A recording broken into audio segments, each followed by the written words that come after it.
Actually, it's already arranged. And the burden comes when we think we make choice. The burden comes when we think we are the doer. The karma comes when we cannot rely on the whole universal great plan. We take the burden upon ourselves. Emerson, yeah, the American teacher, he said, a great burden falls from the shoulder when you let God run the universe. Please continue watching to find out more. Supreme Master Ching Hai's lectures are not a complete meditation instruction. Please do not try alone. For free of charge guidance, please visit godsdirectcontact.org or contact any of our centers near you.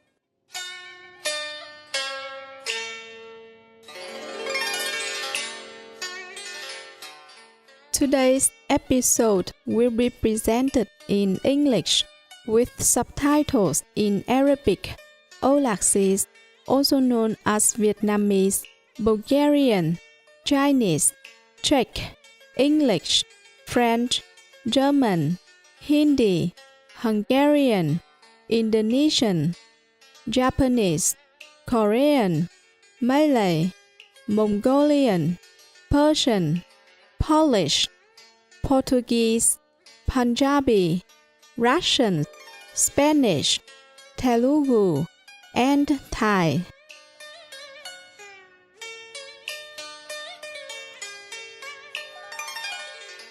Xin gửi lời chào hân hoan quý khán giả từ bi. Tôi tên là Như Khánh, từ đất nước Âu Lạc nhiệt thành.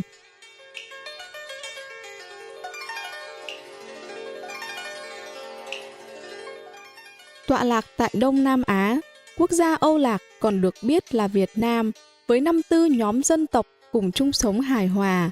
Quốc hiệu truyền thống của Âu Lạc có nghĩa là con rồng cháu tiên. Trải qua 4.000 năm văn hiến, cùng hệ thống tín ngưỡng đa dạng, bao gồm đạo Cao Đài, đạo Phật, đạo Dừa, đạo Thiên Chúa, đạo Hòa Hảo, vân vân. Âu Lạc là quốc gia với nền văn hóa và truyền thống phong phú, đặc sắc, luôn giang tay chào đón cả thế giới khám phá.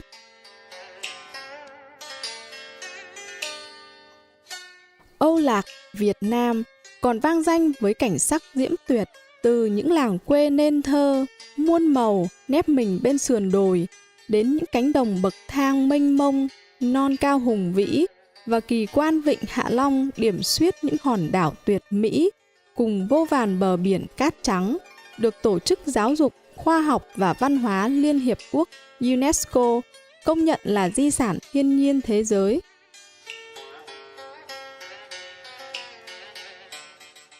Người dân Âu Lạc, Việt Nam thân thiện, hào phóng, với niềm tin yêu cùng hy vọng mãnh liệt, với nụ cười thân thương, duyên dáng trên môi, họ nồng nhiệt chào đón tất cả những ai đến viếng thăm xứ sở diệu kỳ, Âu Lạc, Việt Nam.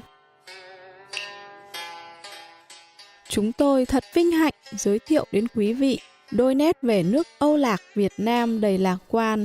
Kính chúc quý vị những ngày vui vẻ và mãn nguyện nhất phía trước.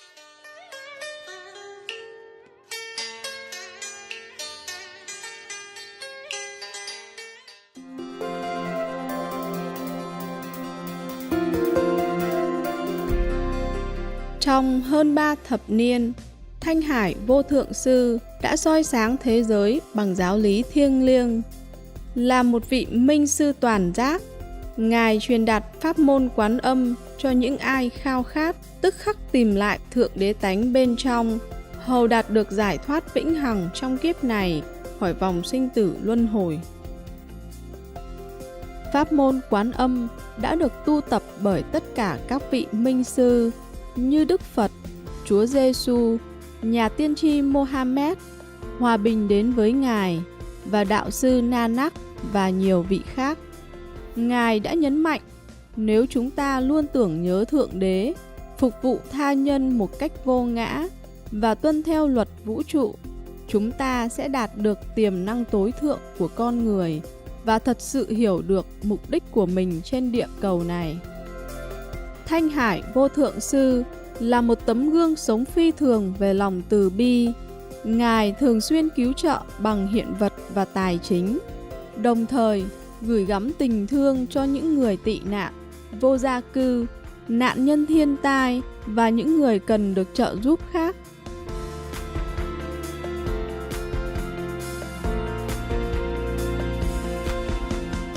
Vào năm 2006, Ngài đã nhận giải Gucci Hòa Bình, được xem như giải Nobel Hòa Bình ở phương Đông, và được vinh danh suốt nhiều năm với rất nhiều giải thưởng khác, cùng những lời ngợi ca về hoạt động nhân đạo và thiện nguyện tuyệt vời của Ngài.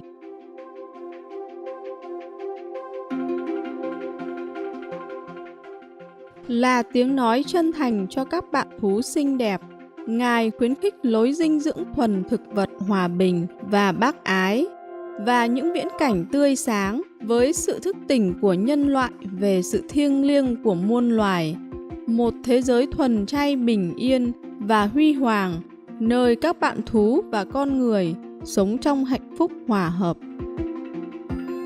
Những sáng kiến của Ngài nhằm phổ biến xu hướng thuần chay rất đa dạng, bao gồm phân phát tờ thông tin lối sống mới, chuỗi nhà hàng thuần chay quốc tế Livelihood, truyền hình Vô Thượng Sư, cũng như trao đổi thường xuyên với quan chức chính phủ có tầm ảnh hưởng và các nhà lãnh đạo giới truyền thông, cũng như tham gia các buổi hội thảo truyền hình về nhận thức của chúng ta đối với biến đổi khí hậu. Những nỗ lực của Ngài đã mang lại ảnh hưởng to lớn tới nhận thức toàn cầu về lối sống thân thiện với các bạn thú, và làm sao lối sống từ ái này có thể mang đến hòa bình trường tồn giữa các quốc gia, đồng thời cứu địa cầu khỏi nạn biến đổi khí hậu. Qua nhiều năm, Thanh Hải Vô Thượng Sư đã du hành khắp thế giới, từ châu Mỹ đến châu Phi, từ châu Âu đến châu Đại Dương, và đã tổ chức hàng trăm buổi thuyết giảng trước công chúng cùng các đệ tử về nhiều chủ đề tâm linh. Hôm nay, chúng tôi hân hạnh được trình chiếu một trong những bài thuyết giảng sâu sắc với tựa đề Sư Phụ luôn luôn ở cùng chúng ta, phần 1 trong 3 phần trong tiết mục Giữa Thầy và Trò, được giảng bằng tiếng Anh vào ngày 22 tháng 12 năm 1992 tại Bình Đông, Đài Loan, còn được biết là Formosa.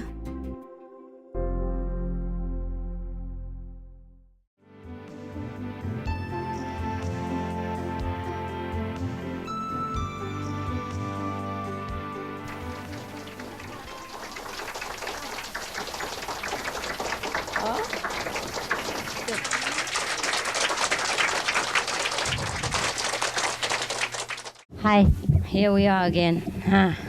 How is everything? Okay? Better than the first day, I guess. It feels better now. It looks better, no? Don't you think so?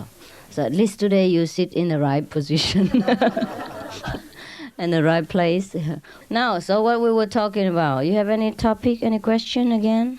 Yeah, you see, so I was thinking in the tent today, I was very touched the way the Americans was really devoted to family relationship. And truly faithful. I'm surprised, because you always heard American fast living, divorcing today, married tomorrow, etc.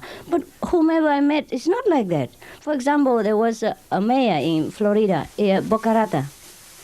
He and his wife married so long, and they were still so loving to each other. And still very faithful. And Jubileum and Silver Jubileum or Diamond Jubileum, they go celebrate together. And that's why I told this joke, because it's supposed to be for them, you know. Yes. Anyhow, I will tell you later that joke. And then I met other person, also Americans in America. You see, that I know. Somebody know our disciple, etc. And they were living together. They were old now. And they married about 20, 30 years. They're still very faithful. The way they act to each other, you know, and consider each other. For example, Steve, you know, not because he liked the Vietnamese community that he came to our center. First, he liked Master, of course, teaching. And also because he's dedicated to his wife. He goes wherever his wife goes. And he's mixing because of his wife. He feels the love for her makes him blind to anything else. And then he don't see any Vietnamese. Anybody will do. Understand? He just mix in because he feel he's with her and that's it. He's not with anyone else.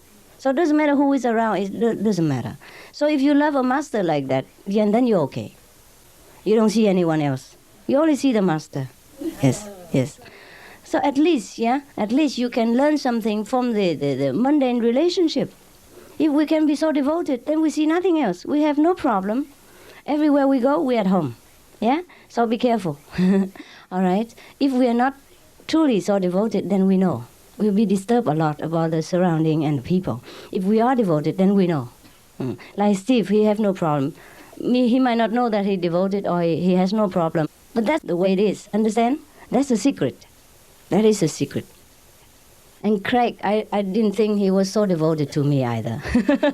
I think he came because his wife introduced to him, and then he also is spiritual, but more or less was because of her. Is that not so, Craig? More or less, yes. Of course you like me also. I wouldn't say you don't. Understand? But if not for her, you would not have so taken a lot of trouble. Probably wouldn't be here. Yes, you wouldn't be here either. You see that? And I'm not jealous with this. I'm very touched, I'm very touched that even in a mundane level, one person can be so devoted to that person. I'm happy for them. Understand? So if you say you're very devoted to Master, and if you can be up to that much, it's enough already. Yeah. And then you have less trouble because you're blind to anything else. And then you have less trouble in your life. Not that I ask your devotion. Understand? You know the secret now? Yes. Now, I tell you another story to prove it. The joke, wait, huh? It's all right. I know you're anxious to hear the joke, but that come later. It's not important. It's just a kind of punch so that I can talk to you. Yeah? Just like I'm wearing nice clothes so that when you come to me, and then you don't need nice clothes anymore. Just, yeah. But you don't care. Just like I dance with you so that you come to me and later you lose interest for dancing. Understand? Just like I look at you lovingly, charmingly, so that you forget the worldly attraction. That's all. Understand? To replace a higher level of substitute. That's why you crave for many things in the world, because you have not enough. Understand? They have not enough. You just want something, but you don't know what. And then you grasp here and there just for substitute. And all cheap substitute doesn't satisfy you. So someday you have this girlfriend, another day you have another girlfriend. Because each one has something you like, but not all the things that you like. That's why when, before in the old day, a king or the queen, they usually have many consorts. Just because to fill the gaps. You understand? Because not usual that a woman or a man has all the quality that is fulfill the need of the other partner. Therefore, we most often have trouble, conflict, and quarrel. If we both fit each other's need, then we have less trouble. That's what it is. So for those who have in a good relationship in marriage, I guess they fulfill each other's need and just they're satisfied with each other. So you are like that, I like, enough. Yeah, like that. Otherwise, they will look elsewhere, and you cannot blame them. You understand? Therefore, I do not condemn people. I just say it is better you stay in one relationship. But I also say, if it is intolerable, then you just take care. Yeah, do what is the best. The main point is to keep the equilibrium in your environment and your life, in order that you can concentrate. That is all. Not because to keep a marriage is so important. Understand? It is important as long as it keep your equilibrium, tranquility, so that you can concentrate. If that marriage disturb your concentration, then it's not the purpose. Keep the marriage not because of the marriage's sake. Understand? Just so that both can develop in harmony. So, in case you can work with a partner like that, it's enough already. No need to look elsewhere. Changing always makes us very troublesome and restless. It's no good for practicing. But if a marriage makes you even that restless, then you might as well seek peace somewhere. Understand not? Yeah? So even my teaching is like that, but it's not like that. You understand? You cannot always hold on like a square like this and say, Master, say this. You don't do it, you die.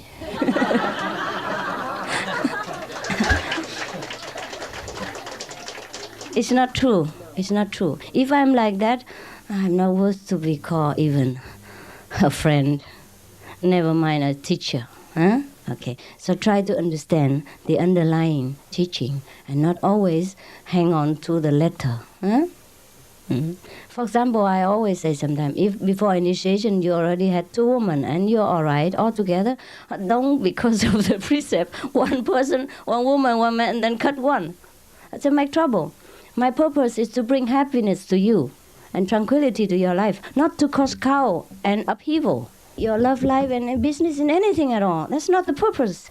You understand? That defeats the purpose in the beginning.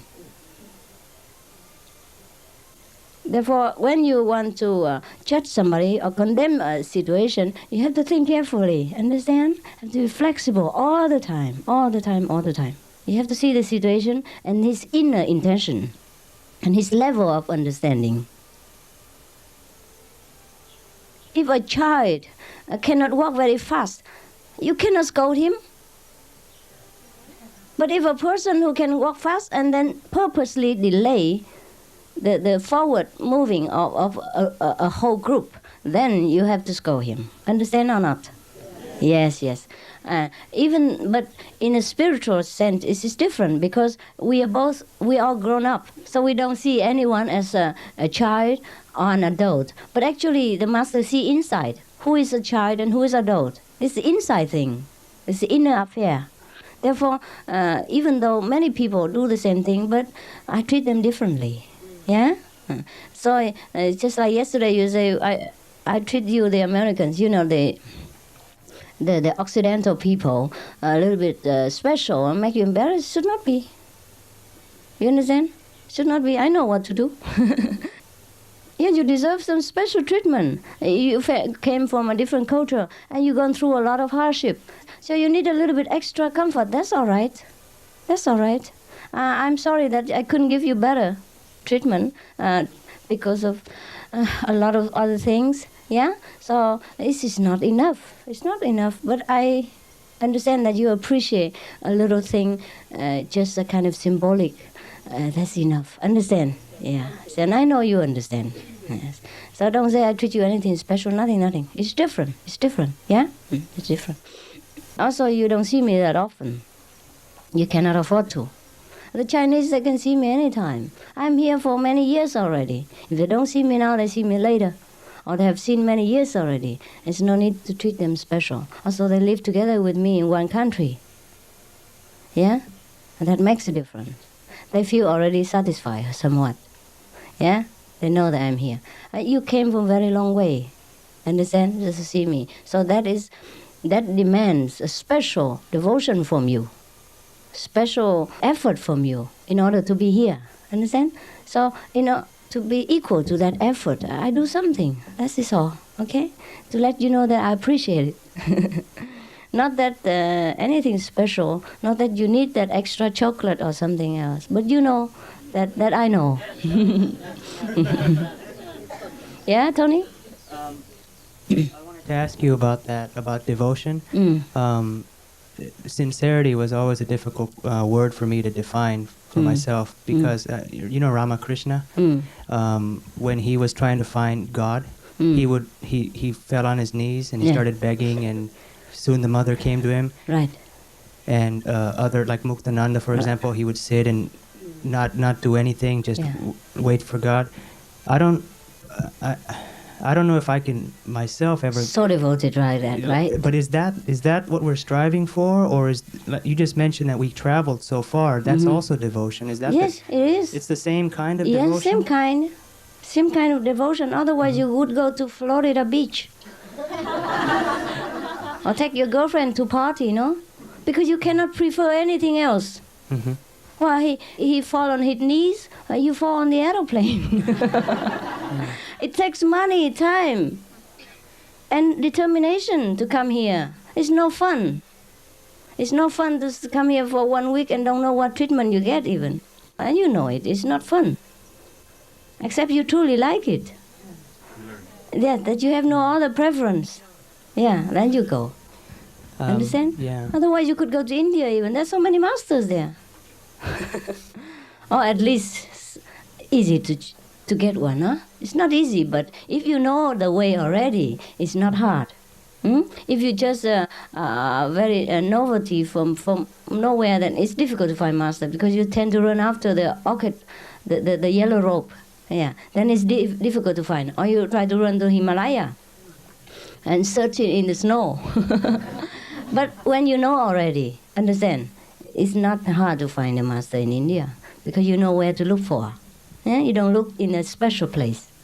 Then you look. Most masters are very ordinary. They live family life. And they're very ordinary. If they walk on the street, you never know that a master. They don't wear any special clothes. Normally like that. Yes. They might wear, but it's not a mark of the master.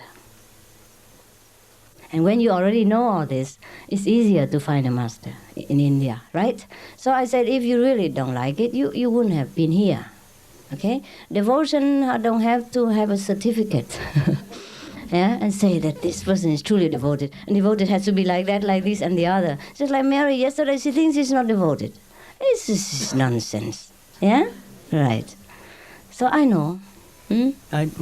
I think, I don't know if I can speak so much for the Americans, but for myself, the idea about worshiping, I've been, when I come to Southeast Asia and I see people worship statues and I just can't bring myself to do that, but I feel that what they're doing is right. Yeah, they're doing right in their way. They are in their way, right? Yes. But if they are sincere, everything's all right.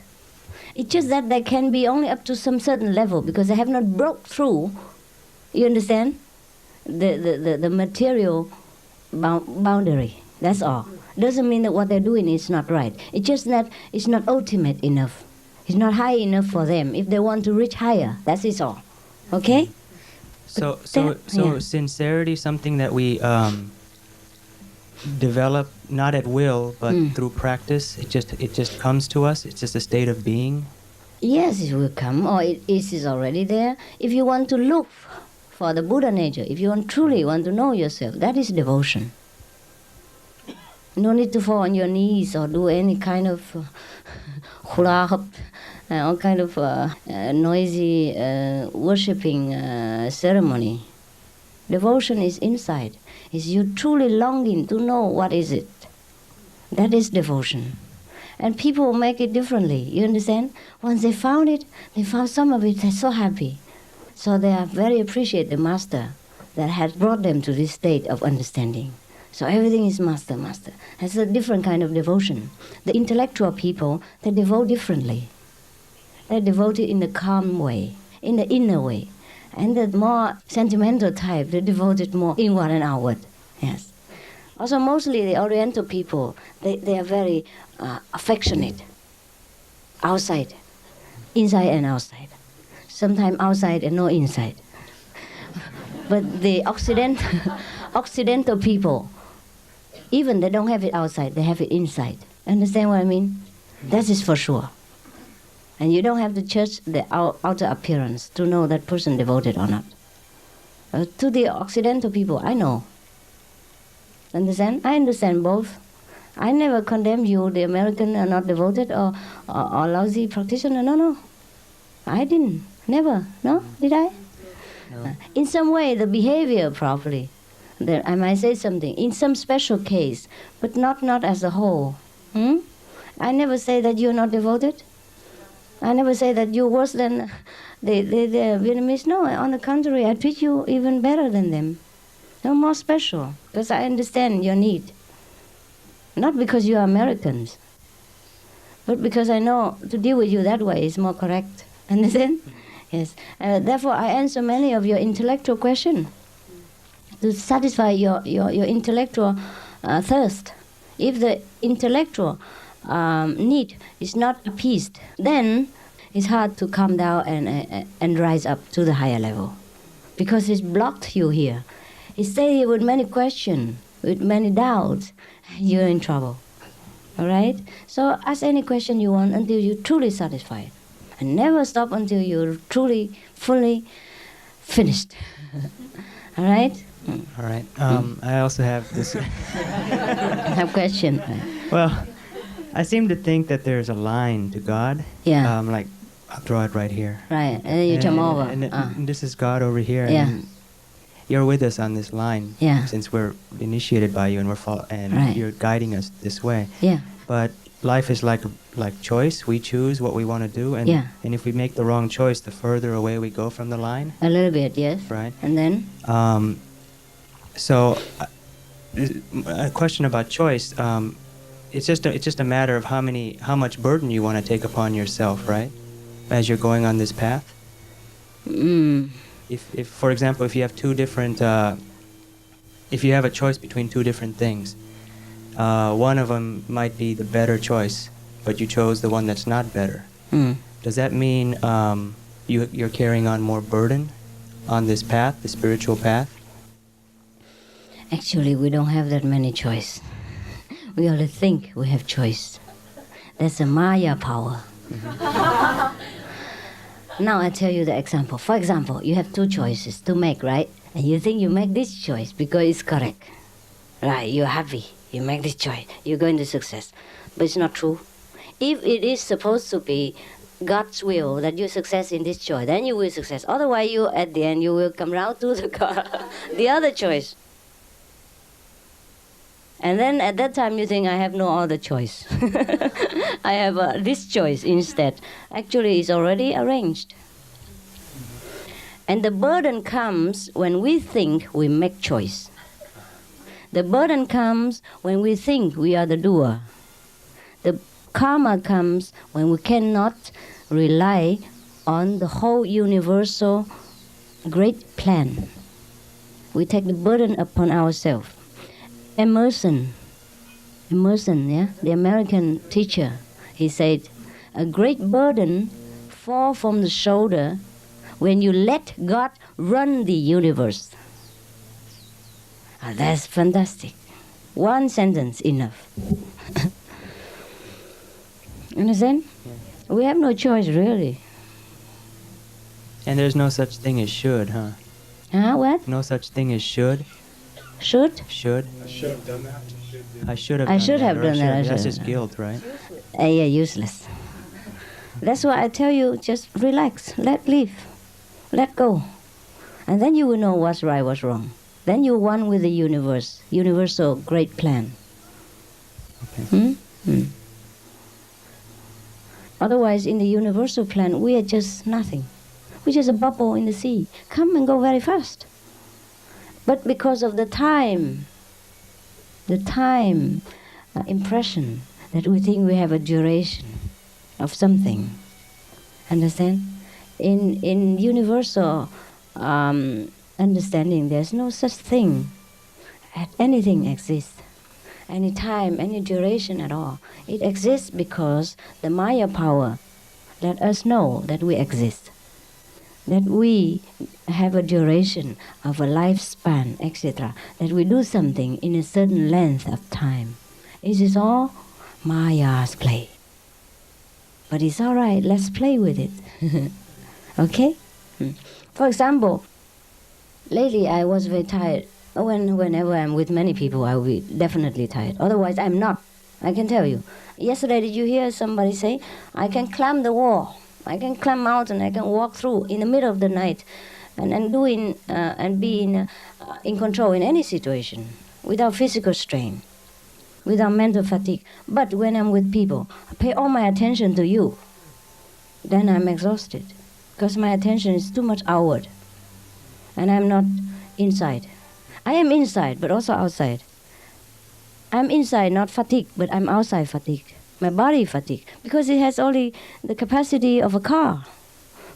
Understand? The driver cannot do anything when the car is kaput. Huh? When the engine run wild and it's too hot, I have to rest. Otherwise it will bust. Understand? That's it, that's all. My body is just a car. I can drive it crazy sometimes, but it has to stop sometimes.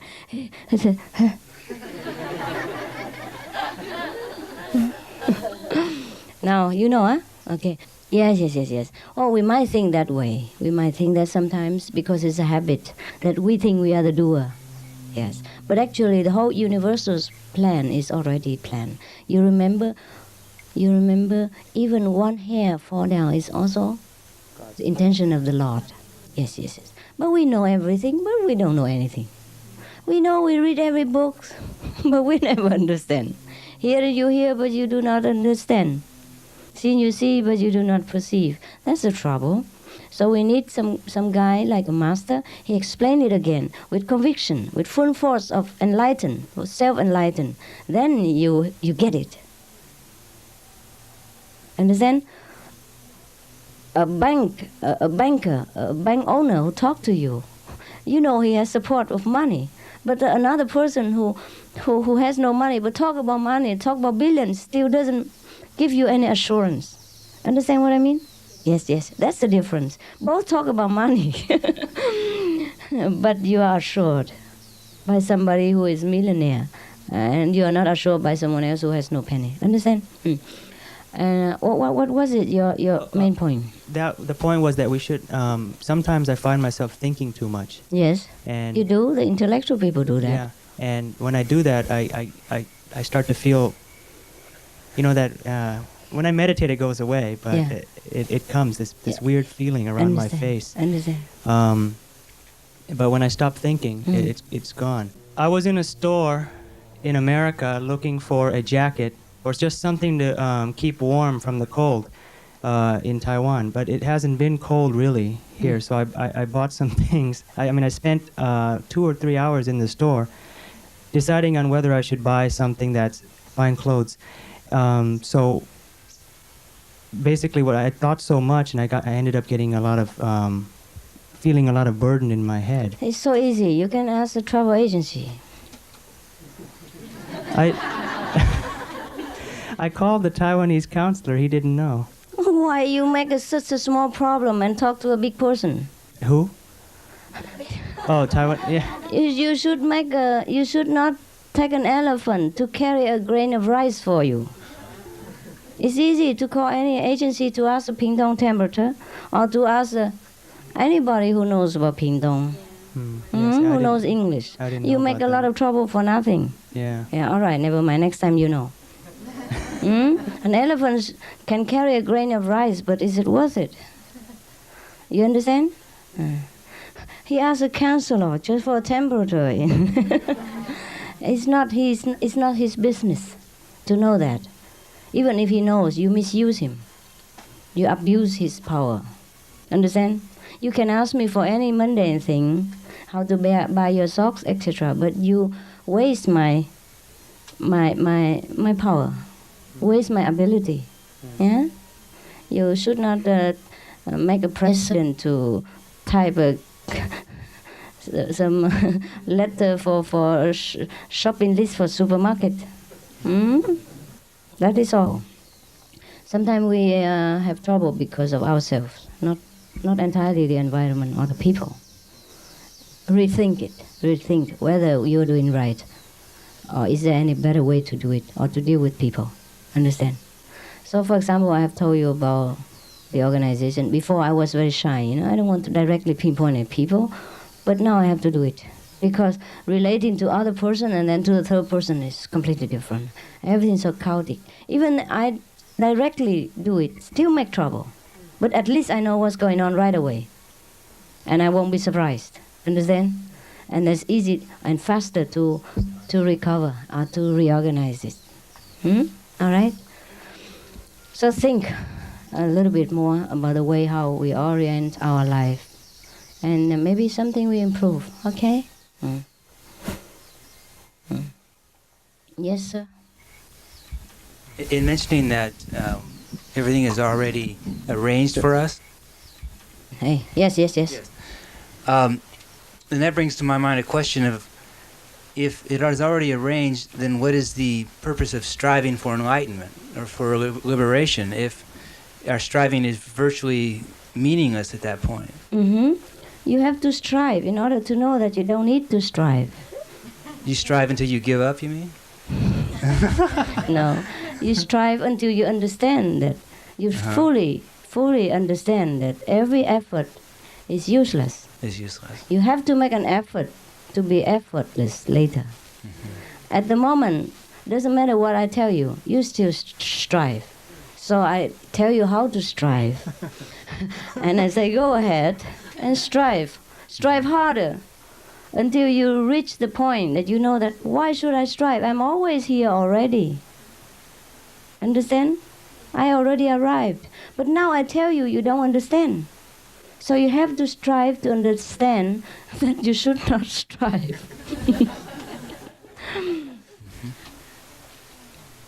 Okay, Vincent? Because now, if I tell you don't strive, can you stop? Can you just relax and surrender? If you can? Well, actually, I found myself doing that, but then feeling a little bit behind schedule and then getting back into striving again. Yeah, yes, that's it. So you still are not there. You see what I mean? Right, but more so than before. Then you try to strive more. And then one day you will stop striving. That's the purpose. Huh? That's the purpose. Because if we don't strive now, we cannot feel at ease. Until you stop striving and you still feel at ease, then it's all right. Now if you don't strive, you're in trouble. Right? So if say I was to stop striving, but say stop striving even though I don't have the total knowing of that, that would be also ineffective. Is that what you're saying? Ineffective. So you have to really come to that level of understanding. Yes. Before then. Yes. Okay. Not intellectual understanding, but truly relaxed. Truly at home. Now, intellectually, you understand what I'm talking about? Well, yes. You do. But it's different from realization. Yeah, all right?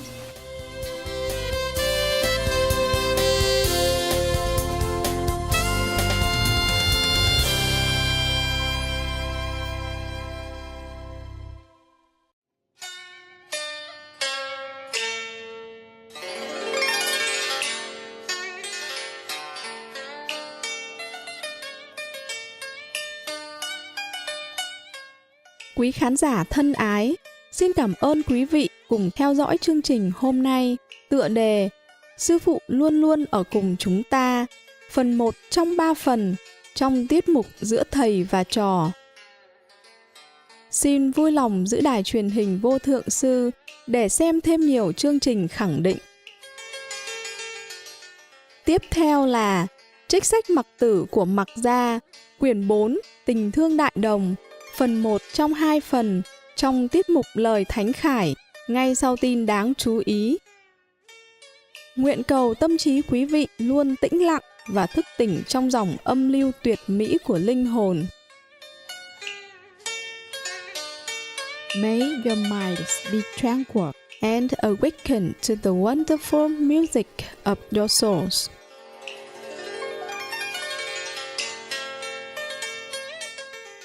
For more details, please visit suprememastertv.com/BMD.